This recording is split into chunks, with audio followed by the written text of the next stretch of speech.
I've been saying I was going to do this for a very long time and have yet to actually do it, so bear with me while we see how this goes.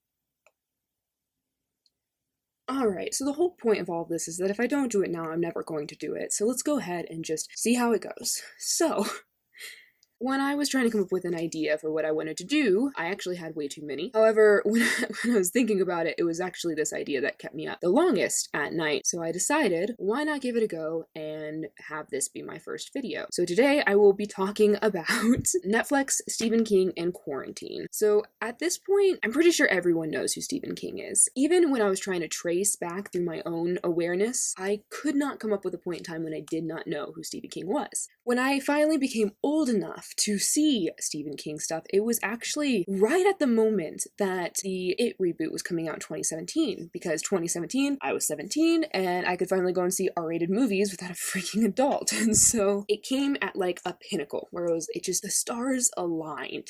And I went to go and see the It movie. And from then, I actually got really invested. I had the same thing that I guess thousands, that's an understatement, of others have experienced with the Stephen King guy, where his stories just are too interesting to ignore. That's what I think of Stephen King. His stories are too interesting to ignore. With the generational loop of nostalgia that has put the 80s back on the map with the whole flux of retro-styled media ready for consumption, it seems that the market chose a ripe time to try and reboot Stephen King's movies. This was at such a point when Stranger Things had been wildly successful after taking many inspirations from Stephen King's literature and even just the font style. However, after this very intense Stephen King reboot year of 2017, it seems like that was it. Since then, a lot of other movies have come out, but none have warranted any level of intrigue or the success of that first It movie. So I actually became very interested in talking about this subject when I was thinking about the Stephen King movies that I saw shortly after the It movie came out that I actually liked. It came out in 2017, and the marketing for this movie was everywhere. I'm pretty sure the first time I saw a trailer for it was on like a YouTube ad, and I was psyched. It was that thing. It was the forbidden fruit. I'd always heard about Stephen King. I always knew what Stephen King was, but I'd never been able to really watch his stuff. I had seen some of his movies. I saw The Green Mile, and I really liked that. I saw The Shining, and I really liked that. But it had its time, and I was not a part of that time, and I could feel that, you know? 2017, I went to go see the It movie in theaters, and for what it was great. I mean, sure, there were some less desirable moments, but overall, I enjoyed it. I don't think that it's like one of the best movies ever made or anything, of course, but for what it was, I think that it did a really good job. And the downsides and kind of the campy aspects that I didn't really like were definitely outweighed by a lot of things that I did like the kids and their relationship and the dialogue and aspects of the monster that were portrayed. I really liked a lot of that stuff. I enjoyed it enough to purchase the Bible-length novel the movie was based on and start actually caring about the Stephen King guy. And movie adaptations of Stephen King's works, though, I'm almost ready to say the rebound peak of 2017 was both the start and the end. Since then, while countless markets have tried to jump on the 80s nostalgia, bring Stephen King back to the screen thing, it has not gone as well as it did with the last set of movies. And since, even in the 2000s, reboots have tried their hand for a while, with the 2013 Carrie movie that completely tanked. The only thing that I remember from that movie is actually the marketing. Even recent dips in the Stephen King fountain have proved completely unsuccessful, with the Dark Tower movie that I believe was supposed to be a franchise before it tanked so drastically, after receiving a whopping 16%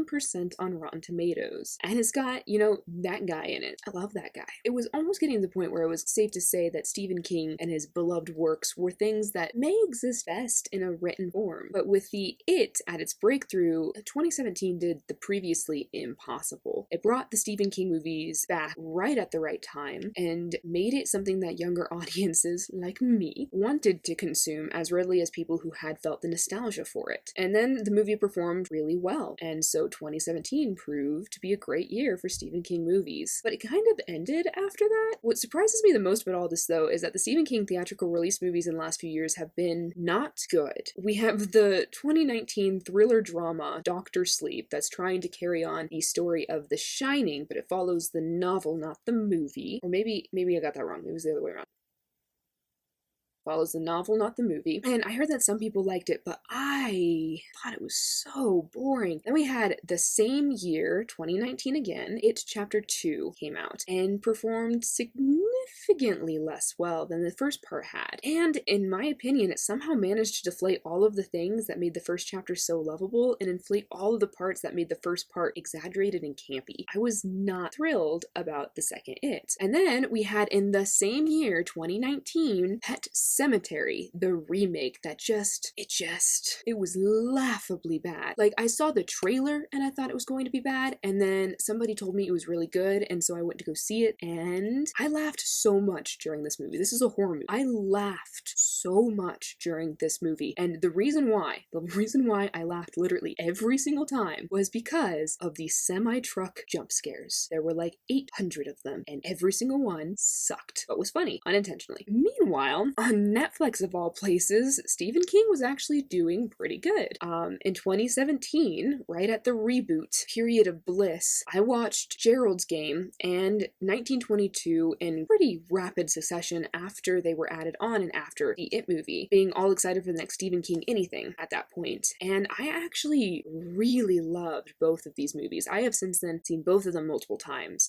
They both kept a solid runtime of about an hour and 40 minutes. They both deal with very simplistic stories, simplistic and short stories, which is really different from a lot of these other ones, especially considering It is like thicker than the Bible. The simple runtime, the simple placement of them on Netflix, the fact that I never really saw any advertising for them, it added to the effect that it didn't feel so overbearing. These both came out during the golden year, but even more recently in the dead year, as we will call 2019, In the Tall Grass came out, which I always want to say Into the Tall Grass. I don't know why they didn't name it Into the Tall Grass. It has such a better ring to it. Into the Tall Grass. In the Tall Grass. It's just, But anyway, while that is not the best movie in the world, it was still more watchable than the theatrical releases hitting the markets that same year. All of this is to say that I want to look for this videos at the Netflix trio of Stephen King movies, and more drastically in comparison to the theatrical releases that have hit in the last 5 years. By 5 years, I mean like three years. So it's a bit odd starting with this one since it was the last one to come out, but it was also my least favorite of the three, so might as well get it out of the way right off the bat.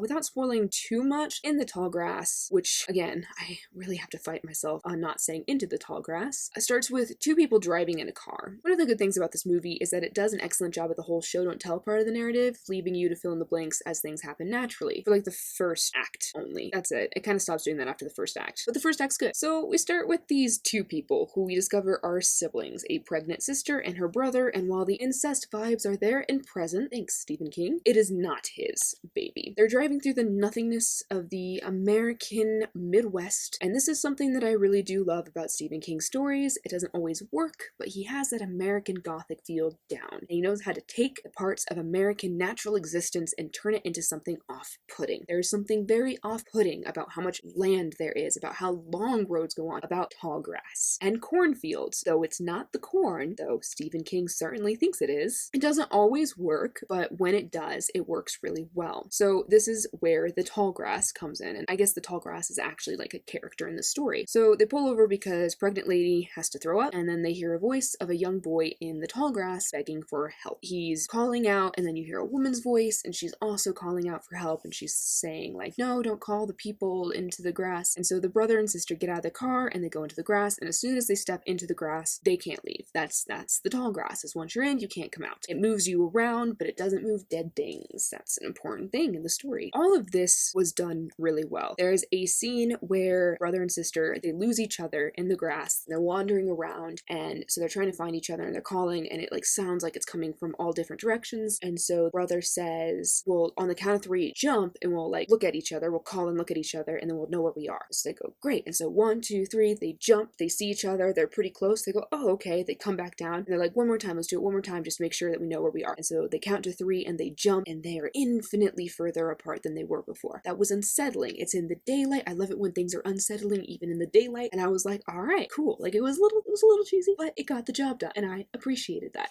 There's this boy that's calling out for help. There's some dead things, and this movie just, I've never read the book, so I can't really compare them, but we're not talking about the book, we're talking about the movie. It was fine. I had fun. I had a good time with it, but it was very convoluted. It was very complicated. The whole thing is that there's this rock in the middle of this tall grass field, and the rock carries secrets and is like the god of this field. There's also, when they're driving up, there's a church, like an abandoned church in the distance. I loved that. It's dusty. It's old. Why is it there? And then you see all of these cars parked around the church, and it's like, whoa, and they're like covered in dust. How many people have gotten lost in this tall grass where they all pull over because they hear something, and then they go in, and then it's over, and they're stuck forever. Those were things that were done really cool. There's like the camera pans over, and it says like Church of the Rock or something like that. Like the foreshadowing in these first few scenes were all really, really good. But the thing is it never made it clear what it was foreshadowing. The whole rules and guidelines and how this weird church field thing works with this rock god thing, it's never really described. You never actually get an idea of what is controlling the entire situation, or even why. And at the very end, the guy managed to cheat the system and kind of save the brother and sister a little bit and the little boy, but it doesn't feel very impactful, because first of all, like, did he even really? You don't know. But then also, you have no idea how he did it. Like, the rules just are not established. So, I mean, it's a fun time, but it's definitely not one of the greats. However, considering it came out in 2019, I would watch this over any of the other movies that came out any day, honestly. 2019 was a bad year for Stephen King movies. With all of that being said, as the movie continued on, I kept losing interest. This was partially to blame on the fact that this whole movie takes place in a literal field, but with the other movie that we're going to talk today about, Gerald's Game, that whole movie takes place in a bedroom, and I love that movie because it was done so well. So limited settings can be very impactful. They just weren't in this movie. But then also, because the world is created around all these time loops, it makes it weird and difficult to establish the actual stakes. Like, spoilers, but they find some of their own dead bodies, but then the time loop happens and they aren't really dead anymore, but they did die, but like they're not dead, and it doesn't, you see what I'm talking about? It is also a little disappointing in the world building. Like, even if you did die in this field, you're still doomed to walk it forever. Wouldn't there be more people? Wouldn't there be more obstacles? Instead, we just have this very like, where's Johnny kind of character that we have to deal with, and he's really the only baddie. I don't know, there's people with like grass heads, but that never really established that was real, or if that was her dreaming, or if it was just the rock making her hallucinate. I don't know. It's bizarre, and it's not hard to follow because it's too complicated. This is not Inception. It's complicated to follow because the rules just don't make a lot of sense. This whole thing about her being pregnant, I thought it was going to turn out, because they're stuck in this thing and there's like this time loop that's established, I thought it was going to turn out that this thing that's like these first person perspective view shots of something in the grass, I thought that was going to end up being like her child. Like, after it's born, it's forever doomed to live in this field which takes care of it, but has created like this monster. I don't know. I don't even know if that would have been good. I was just expecting something to happen, you know, and it just, not a lot did. But with that being said, I like the idea of being lost in the tall grass. It reminds me a lot of the Children of the Corn movie, which is a good time, but it is not scary, and it is only laughable. I feel like this had a lot of overlaps with that film, but it was a lot better focused into what actually scares people. I feel like it did do the same thing a little bit, where it takes the thing that is supposed to be scary, which is getting, you know, lost in a place where you can't really see and anything could be hiding just behind you, and make it seem like it's the object itself that is scary, you know? It's like, for me, it's like if you're scared of sleeping on a bed of nails, and then the person is like, oh, and tries to scare you with like a single nail, like just like leaving it on your pillow or something, and then you're like, oh, it's a nail, and you just brush it off and continue on your day. That's what I feel that this comes around a lot, especially in like the Children of the Corn movie. I feel like this could have been really good if there was a combination of these two movies. Maybe a lot of the themes are good parts of both of them overlapped would have made a very interesting film. I think this was a King story that wasn't going to willingly be made into a movie, and a lot of aspects need to be different in order to actually retain willing participation of the audience. For me, I watched most of this movie while browsing on my phone, and I didn't miss anything, and I didn't really feel the need to put my phone down either. So I guess that kind of sums it up. Next on the list, we will be talking about 1922. 1922 is a good movie. I watched it and I was not scared at all, but my sister sister watched it with me and she got scared. I don't know what that means. Take of it what you will. It's a horror, yes, but first and foremost, this movie is a drama. It is about a rancher and his family, which sounds really boring, but bear with me. The wife of this rancher wants to move to the city. She wants to take his son with her, and she will get custody because she's a woman. And she wants to use all of the finances that she will be gaining from, I think somebody dies and leaves it to her in a will, sell the ranch, and move to the city and pursue her dreams. And so this rancher conspires to murder his wife to keep all that he has and to gain a little bit of the finances as well. And he convinces his teenage son to help. Like, he manipulates his son into thinking that the mom is the enemy. The mom will take everything from them, and then together they murder the mom. None of that is spoilers. That is actually just the premise of the movie. You can look that up. It will come up immediately if you type in 1922. So yes, the wonderful part about this movie is it's not on Hereditary levels, but it had that same inevitability aspect to it, where even as each thing progresses, you know what's going to happen, not because it's a bad movie, but because it's the way. And there's no way to escape it. And so you watch it and you even feel for this guy. Like, this guy murdered his wife, and you feel for him, and you don't necessarily want him to die. Same with the son. And it's this very insistent tale about inevitability, and what comes around goes around. And this rancher, this man, does all of this stuff. He does the worst thing imaginable to try and keep everything that he has. And because he does that thing, he loses it all anyways. And it progresses very well through that, and the torment of that, and how the actions, like the guilt of it, eats him up inside, and how it ruins his relationship with his son before other things happen with his son, and how he ends up sabotaging himself because he's trying to cover up this thing that he did. It's just very, very powerful. I really, really enjoyed this movie. I don't have as much to say on it as I do to In the Tall Grass, in the Tall Grass, because there's not much to say, and I don't want to spoil it, because I really feel like anybody who's watching this should definitely go and watch that. And then the next and last movie that I'll be talking about today is Gerald's Game. Gerald's Game is also on Netflix, obviously, otherwise it would not be in this video, and it is awesome. I have seen this movie several times. I have shown it to several people, and nobody likes it as much as I do, at least not yet, that I have shown. I can't even with this movie. This movie has what a lot of Stephen King anything has, and that is a woman who gets abused by a man and incest. Yay! And while I try not to like things that have those in them and use those as plot devices because I'm really tired of seeing it, I really liked this movie. Gerald's Game is about a woman and her husband who there is definitely this power disparity between them. You can see it right off the bat. They drive out to their secluded kind of like vacation home in like the middle of nowhere, basically, to have a romantic getaway together. The workaholic husband and the poor pitting wife. It's very typical, they go out there to get closer, to have romance. And while they're driving, things play on the radio, and every single time I watch this movie, I'm like, oh, the radio, because they plant the seeds with the radio, and it's awesome.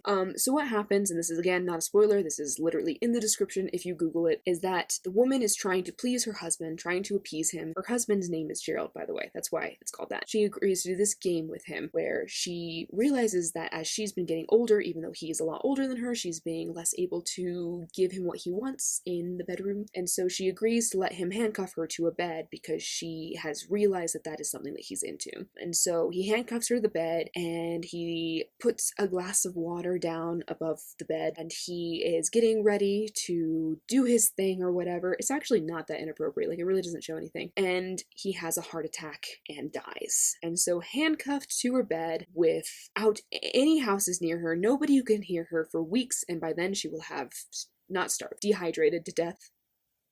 Yes. She begins to hallucinate. She hallucinates into her past, where she has to confront some of the things that defined her into the type of person who is even in this situation to begin with. She has to confront this situation. She has to confront her relationship with her husband, and she might have to confront death itself as a human form, maybe. And I watched this movie on my phone. I was in my room and I was watching on my phone because I was too lazy to put it on a bigger screen, and I got scared by this movie, which again, it's funny because I show this to other people and they don't get scared. I actually genuinely felt unnerved watching this movie, and I loved it. I loved this movie. When I've heard other people talk about this movie, they often complain about the ending, but I loved the ending. There's this thing that comes up in the movie. I'm not going to spoil because, again, please watch this movie. There's this thing that pops up into the movie. It comes up and it's a little out of place and it seems a little weird, but it's like, I guess it makes sense. And then it comes full circle at the very end and it makes sense, and it's wonderful. I just remember watching that on my little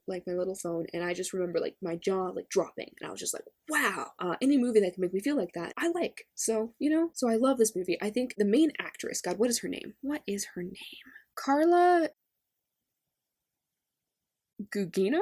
Oh my gosh, I feel so bad. This is why I don't look up names. This is why I don't try to pronounce people's names. The main lady in this movie. I've seen her in other stuff. Like, she always does a good job, but she did phenomenal in this movie. For most of this movie, it's literally just her in a bedroom. It is a single setting, a single character, and she just pulls it off so well. She does such a great job of acting in this movie, and I loved it. I also loved the use of like the red backgrounds.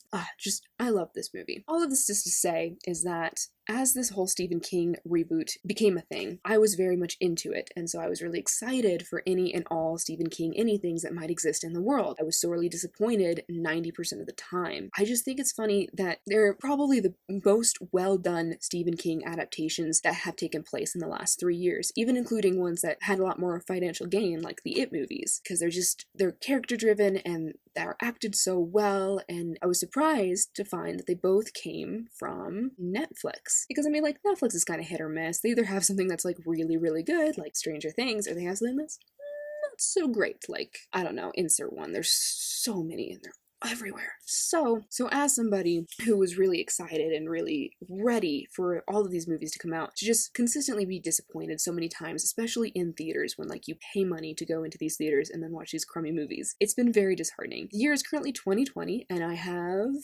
no idea what will come of it, because what is 2020 really? But I haven't actually heard any news of any more Stephen King adaptations, and I'm kind of a little on the hopeless side that these horrid adaptations may have killed the move to try and bring Stephen King movie adaptations back to the wide range of pop culture. I hope that this doesn't mean that this is the end. I personally hope that Netflix will take on more projects, or even just license more of the older Stephen King movies onto Netflix so people can actually watch more of them. I don't think that Stephen King is said and done. I think that there's a lot more that can be received out of his stories in the modern day. But yeah, so we had these 3 movies, and if you could not tell already, obviously I like In the Tall Grass the least, 1922 comes in the middle, and then Gerald's Game. I always want to say Gerald's Game. Gerald's Game was my favorite. That in mind, I kind of hope that Netflix picks up more of these projects. I think that it would very much help to enhance their brand, but I've also seen, especially in like 2020, that the road seems to be going elsewhere. Until then, thank you for watching this video. If you've gotten this far, let me know what you thought below. If you have any ideas for how I can improve this, and please, by all means, let me know. Until next time.